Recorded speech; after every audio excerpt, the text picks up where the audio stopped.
Welcome back to my channel. ಇವತ್ತು ನಾನು sleeve ಕಟ್ಟಿಂಗ್ನ ಹೇಳ್ತಾ ಇರೋದು. ಸೊ ಇಲ್ಲಿ ಬಂದುಬಿಟ್ಟು ನಾನು ಲೈನಿಂಗ್ನ 4 ಫೋಲ್ಡ್ ಮಾಡ್ಕೊಂಡಿದ್ದೀನಿ. ಸೊ ಫೋಲ್ಡೆಡ್ ಸೈಡಲ್ಲಿ ನಾನು ಇವಾಗ ತೋರಿಸ್ತಾ ಇರೋದು ನೋಡಿ ಲೆಂತ್ನ. ಇವಾಗ ಲೆಂತ್ ಬಂದುಬಿಟ್ಟು ಸ್ಲೀವ್ದು 9 ಇದೆ.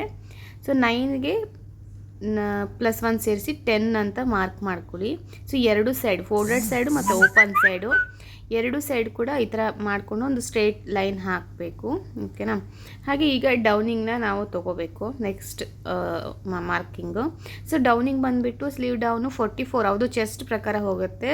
ಅವ್ರದ್ದು ಚೆಸ್ಟ್ 44, ಹಾಗೆ ಡಿವೈಡೆಡ್ ಬೈ 10 ಮಾಡಿದಾಗ 4.4 ಬರುತ್ತೆ. ಅದನ್ನು ಮಾರ್ಕ್ ಮಾಡಿ ಹಾಗೆ ನಾನು ತೋರಿಸಿದ ಆ ಪಾಯಿಂಟಿಂದ ಇದನ್ನು ಕನೆಕ್ಟ್ ಮಾಡಿರಿ. ಸೊ ಸ್ಲೀವ್ ವಿಡ್ತ್ ಆ್ಯಕ್ಚುಲಿ 10 ಇದೆ, ಅದು ಎಕ್ಸಾಕ್ಟ್ ಅವ್ರದ್ದು 10. ಅದಕ್ಕೆ +2 ಸೇರಿಸಿ ಈ ಥರ ಒಂದು ಸ್ಟ್ರೇಟ್ ಮಾರ್ಕನ್ನು ಮಾಡಬೇಕು. ಓಕೆನಾ. ಇಲ್ಲಿ ನೋಡ್ತಾ ಇದ್ದೀರಾ ನೋಡಿ, ಹೀಗೆ ಸ್ಟ್ರೇಟ್ ಮಾರ್ಕ್ ಮಾಡಿ ಅದಾದಮೇಲೆ ನೀವು ಇಲ್ಲಿ 1 ಇಂಚ್ ಇಲ್ಲಿ ನೋಡ್ತಾ ಇದ್ದೀರಲ್ಲ, ಇಲ್ಲಿ 1 ಇಂಚನ್ನ ಮಾರ್ಕ್ ಮಾಡಿಬಿಟ್ಟು ಈ ಥರ ಕರ್ವ್ ಸ್ಕೇಲಲ್ಲಿ ನೀವು ಏನು ಮಾಡಬೇಕು, ಶೇಪನ್ನು ಕೊಡಬೇಕು. ಅಂದರೆ ಫ್ರೀ ಹ್ಯಾಂಡಲ್ ಕೂಡ ಕೊಡ್ಬೋದು. ಕರ್ವ್ ಸ್ಕೇಲ್ನ ಈ ಥರ ಹೆಂಗೆ ಇಟ್ಟಿದ್ದೀನಿ ನೋಡ್ಕೊಳ್ಳಿ. ಆ ಥರ ಇಟ್ಟು ಇವಾಗ ಇದು ಫ್ರಂಟ್ ಶೇಪ್, ಇದು ಫ್ರಂಟ್ ಸೈಡ್ ಬರುವಂಥದ್ದು ಸ್ಲೀವಿಂದು. ಹಿಂಗೆ ತೊಗೊಂಡು ಈಗ ತೋರಿಸ್ತಿದ್ದೀನಿ, 1 ಇಂಚ್ ಮಾರ್ಕ್ ಮಾಡಿದ್ದೀನಿ, ಅಲ್ಲಿಂದ ಇದಕ್ಕೆ ಕನೆಕ್ಟ್ ಮಾಡಿ. ಇದು ಫ್ರಂಟ್ ಬರುವಂಥದ್ದು, ಫ್ರಂಟ್ ಶೇಪ್ ರೆಡಿ ಆಯಿತು. ಅದೇ ಥರ ಇವಾಗ ಬ್ಯಾಕ್ ಕೂಡ ಹೌದು, ಇಲ್ಲಿ ನೋಡಿ ಬ್ಯಾಕು. ಸೊ ಈಗ ನೋಡಿ ಸ್ಲೀವ್ ಹೇಗೆ ಕರೆಕ್ಟಾಗಿ ಬಂದಿದೆ. ನೆಕ್ಸ್ಟ್ ಬಂದುಬಿಟ್ಟು ನಿಮಗೆ ಸ್ಲೀವ್ ರೌಂಡ್ ಅಥವಾ ಸ್ಲೀವ್ ಫಿಟ್ಟಿಂಗ್ ಅಂತ ಹೇಳ್ತೀವಿ. ಅವ್ರದ್ದು ರೆಡಿ 14 ಇದೆ. ಸೊ ಎಷ್ಟು ರೆಡಿ ಇರುತ್ತೋ ಅದು ಡಿವೈಡ್ 2 ಮಾಡಿರಿ, ಅದಕ್ಕೆ 2 ಸೇರಿಸ್ಬೇಕು, ಫಿಟ್ಟಿಂಗ್ ಆಗುತ್ತೆ. ಹಾಗೆ ಇಲ್ಲಿ ಕೂಡ ಎಲ್ಲ 3 ಪಾಯಿಂಟ್ನ ಕನೆಕ್ಟ್ ಮಾಡಿದ್ರಾಯಿತು. ಸ್ಲೀವ್ ರೆಡಿ ಆಯಿತು.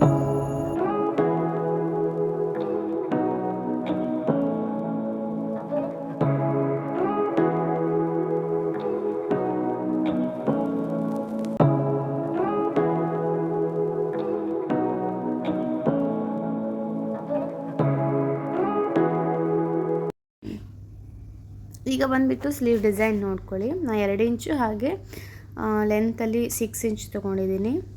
ಈ ಥರ ಒಂದು ಶೇಪ್ ಹಾಕಿದರೆ ನೀವು ನೆಟ್ಟೆಡ್ ಹಾಕಿ ಏನು ಶೇಪ್ ನಾನು ತೋರಿಸಿದ್ನಲ್ಲ ಅದೇ ಸೇಮ್ ಡಿಸೈನ್ ಹೇಗೆ ಮಾಡೋದು ಅಂತ ನೋಡ್ಕೊಳ್ಳಿ. ಈ ಥರ ಕಟ್ ಮಾಡ್ತಾಯಿರಿ.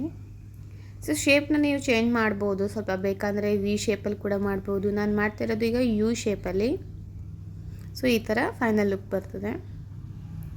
ಸೊ ಅದಾದಮೇಲೆ ಈಗ ನೆಟ್ ತೊಗೋಬೇಕು. ಎಷ್ಟು ತೊಗೊಳ್ಬೇಕು ಅಂತಂದರೆ ಹೈಟ್ ಬಂದುಬಿಟ್ಟು 6 ಇದೆ, ಹಾಗೆ ಈ ಥರ ವಿಡ್ತ್ ಬಂದುಬಿಟ್ಟು 4.5 ಇದೆ. ಸೊ ಅದರ ಪ್ರಕಾರ ನೀವು ಇಲ್ಲಿ 6 ಇದ್ದರೆ 1 ಅಥವಾ 1.5 ಇಂಚ್ ಎಕ್ಸ್ಟ್ರಾ ತೊಗೊಳ್ಬೇಕು ನೆಟ್ ಕ್ಲಾತ್ ಲೆಂತು.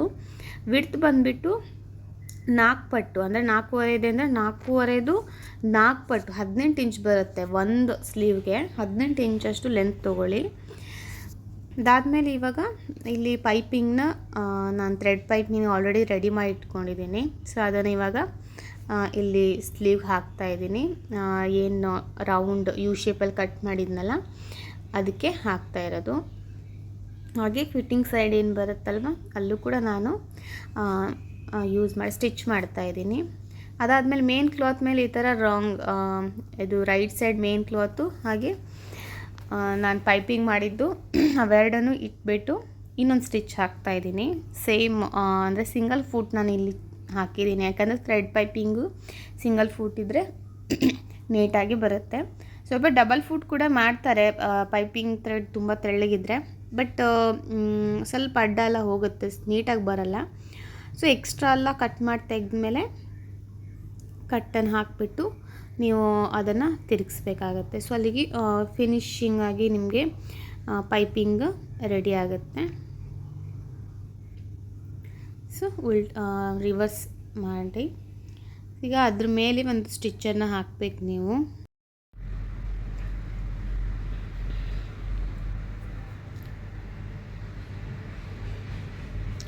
ಸೊ ಅದಾದಮೇಲೆ ಇವಾಗ ನೆಟ್ ಏನು ನಾನು ಕಟ್ ಮಾಡಿಕೊಡಿದ್ನಲ್ಲ ಲೆಂತೇ ಆಗಿ, ಸೊ ಒಂದು ಪ್ಲೀಟ್ಸ್ ಇಡ್ತಾ ಹೋಗಿ, ಚಿಕ್ಕ ಚಿಕ್ಕ ಪ್ಲೀಟ್ಸ್ ಇಡಿ, ದೊಡ್ಡ ಪ್ಲೀಟ್ಸ್ ಇಡೋಕ್ಕೆ ಹೋಗಬೇಡಿ. ಹಾಗೆ ಇನ್ನೊಂದು ಅಪೋಸಿಟ್ ಎರಡೂ ಸೈಡಲ್ಲೂ ಇದರ ಪ್ಲೀಟ್ಸನ್ನು ಇಡಬೇಕು.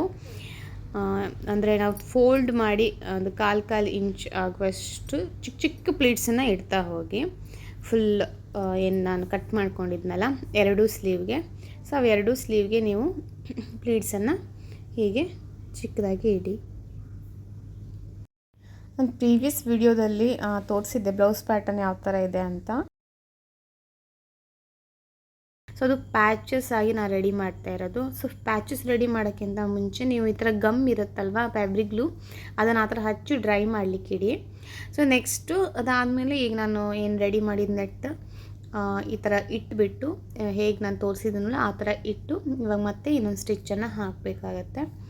ಎಕ್ಸಾಕ್ಟಾಗಿ ಜಾಸ್ತಿ ಅಗಲ ಎಲ್ಲ ಮಾಡೋಕ್ಕೆ ಹೋಗ್ಬೇಡ. ಅದು ಯು ಶೇಪ್ ಎಷ್ಟಿದೆಯೋ ಅಷ್ಟಕ್ಕೆ ನೀವು ಈ ಥರ ಇದು ಮಾಡಿ ನೋಡ್ಕೋಬೇಕಾಗತ್ತೆ ವಿಡ್ತೆಲ್ಲ ಕರೆಕ್ಟ್ ಇದೆ ಅಂತ. ಹಾಗೆ ಲೆಂತ್ ಏನಾದರೂ ಹೆಚ್ಚು ಕಡಿಮೆ ಇದೆ ಅಂದರೆ ಈ ಥರ ನೋಡಿಕೊಂಡು ಎಕ್ಸ್ಟ್ರಾ ಇರೋದನ್ನು ಕಟ್ ಮಾಡಿ ತೆಗಿಬೇಕು.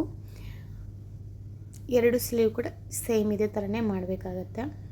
ಎಕ್ಸ್ಟ್ರಾ ಏನಾದರೂ ಇದ್ದರೆ ಅದನ್ನು ಕಟ್ ಮಾಡಿ ತೆಗಿಬಿಡಿ. ಹಾಗೆ ನೆಕ್ಸ್ಟ್ ಬಂದುಬಿಟ್ಟು ನೀವು ಈ ಥರ ನಾನು ಗಮ್ ಹಾಕಿ ಆಲ್ರೆಡಿ ಇಟ್ಟಿದ್ದೆ, ಅದು ಇವಾಗ ಡ್ರೈ ಆಗಿದೆ. ಅದನ್ನು ಈ ಥರ ಸಿಸರಲ್ಲಿ ಕಟ್ ಮಾಡಿ ತೆಗೀರಿ. ನಾನು ಸೊ ಗಮ್ ಹಾಕಿದ ರೀಸನ್ ಇಷ್ಟೇ. ಸೊ ಅದು ಏನು ಕಟ್ ಮಾಡ್ತೀವಲ್ಲ ಬಟ್ಟೆ, ಅದ್ರ ಎಳೆ ಎಲ್ಲ ಬಿಚ್ಕೊಂಡ್ಬಿಡುತ್ತೆ. ಸೊ ಹಾಗೆ ಈ ಥರ ಗಮ್ ಹಾಕಿ ನೀವು ಅದು ಡ್ರೈ ಆದಮೇಲೆ ಇದ್ರ ಕಟ್ ಮಾಡಿದ್ರೆ ಅದು ಏನು ಎಳೆ ಬಿಚ್ಕೊಳ್ಳೋದಿಲ್ಲ. ಸೊ ನೀಟಾಗಿ ನೀವು ಎಂಬೋಸ್ಡ್ ಆಗಿ ಲೈಕ್ ಈ ಥರ ಫುಲ್ ಫ್ಲ್ಯಾಟ್ ಅಲ್ಲ, ನಾನು ಫುಲ್ಲ ಗಮ್ ಹಚ್ತಾ ಇಲ್ಲ, ಇದ್ರ ಮೇಲೆ ನಾನು ಸ್ಟಿಚ್ ಮಾಡ್ತಾಯಿದ್ದೀನಿ. ಸ್ವಲ್ಪ ಆ ಥರ ಕಾಣಿಸ್ಬೇಕು ಅಂತ ಹೇಳಿಬಿಟ್ಟೇನೆ, ಯಾಕಂದರೆ ಇದು ಬ್ಲೌಸ್ ಪೀಸಲ್ಲೇ ಇರುವಂಥದ್ದು, ನಾನು ಎಕ್ಸ್ಟ್ರಾ ಏನು ರೆಡಿ ಮಾಡಿದ್ದಲ್ಲ ಇದು. ಸೊ ಅದನ್ನು ಇವಾಗ ಲುಕ್ಕಾಗಿ ಕಾಣಬೇಕು ಅಂದರೆ ನೀವು ಹೀಗೆ ಅದ್ರ ಮೇಲೆ ಸ್ಟಿಚ್ ಮಾಡ್ಕೊಂಡು ಹೋಗಬೇಕು. ಎಡ್ಜಲ್ಲಿ ಸ್ಟಿಚ್ ಮಾಡಬಾರ್ದು, ನಾನು ಮಿಡ್ಲಲ್ಲಿ ಸ್ಟಿಚ್ ಮಾಡ್ತಾ ಇರೋದು. ನೀವು ಎಡ್ಜಲ್ಲಿ ಮಾಡೋಕ್ಕೆ ಹೋದರೆ ಏನಾಗುತ್ತೆ, ಫುಲ್ ಕಂಪ್ಲೀಟ್ ಪ್ಯಾಚ್ ಅಂದರೆ ಅದ್ರ ಮೇಲೆ ಕಂಪ್ಲೀಟ್ ಕವರ್ ಆದಂಗೆ ಆಗಿಬಿಡುತ್ತೆ. ಸೊ ಆ ಥರ ಬೇಕಂತಿರಲ್ಲ. ನೀವು ಹಂಗೆ ಮಾಡೋದಿದ್ರೆ ಫುಲ್ ಸೈಡಲ್ಲೆಲ್ಲ ನೀವು ಸ್ಟಿಚ್ ಮಾಡಬೇಕು, ಅಂದರೆ ಎಡ್ಜಲ್ಲಿ. ಬಟ್ ನಾನು ಮಿಡ್ಲಲ್ಲಿ ರೌಂಡಾಗಿ ಸ್ಟಿಚ್ ಮಾಡಿದ್ದೀನಿ, ಈ ಥರ ಇದ್ಕೋಬೇಕಾಗತ್ತೆ. ಸೊ ಫೈನಲಿ ನೋಡಿ ಹೇಗೆ ಬಂದಿದೆ ಅಂತ ಬ್ಲೌಸು ಕಮೆಂಟ್ ಮಾಡಿ ಪ್ಲೀಸ್, ಯಾಕಂದರೆ ನೋಡಿ ಎಷ್ಟು ಚೆನ್ನಾಗಿ ಬಂದಿದೆ. ಈ ಥರ ನಾನು ಹ್ಯಾಂಗಿಂಗ್ಸ್ ಕೂಡ ಹಾಕಿದ್ದೀನಿ. ಸೊ ಪರ್ಲ್ ಆ್ಯಕ್ಚುಲಿ ಲುಕ್ ತುಂಬ ಚೆನ್ನಾಗಿ ಕಾಣಿಸ್ತಿತ್ತು ಪರ್ಲು. ಈ ಕಲರ್ ಕಾಂಬಿನೇಷನ್ಗೆ ವೈಟ್ ಪರ್ಲ್ ತುಂಬ ಚೆನ್ನಾಗಿ ಕಾಣಿಸ್ತಿತ್ತು. ವೈಟ್ ಪರ್ಲ್ ನಾನು ಹಾಕಿದ್ದೀನಿ, ನೋಡಿ ಕಮೆಂಟ್ ಮಾಡಿ.